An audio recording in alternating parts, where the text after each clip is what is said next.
শুনুন ডাক্তার ইউনূস প্রবাসীদেরকে নিয়ে কি কথাগুলো বলে।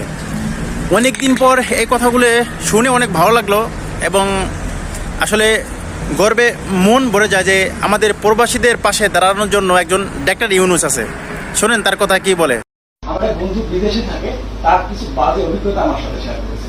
প্রবাসী যারা আছে তাদের সাথে খুব বাজে রকমের ব্যবহার করা হয় এবং প্রবাস থেকে যখন তারা আসে তাদের সাথে এয়ারপোর্টেও খুব বাজে রকম ব্যবহার করা হয়। আমি অনুরোধ করবো আমাদের যারা প্রবাসী আছে তাদের জন্য কিছু করবেন। আর রেমিটেন্স আজকে সকালে আসার আগে এই কথাটা বলে এসেছি আমি।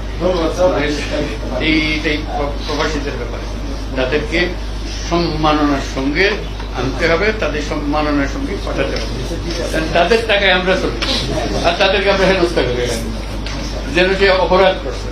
বিমানবন্দরে আসছে যেন চিত্ত আমি করলাম তোমার জন্য টাকা রোজগার, তুমি আবার এখন চোরের মতো।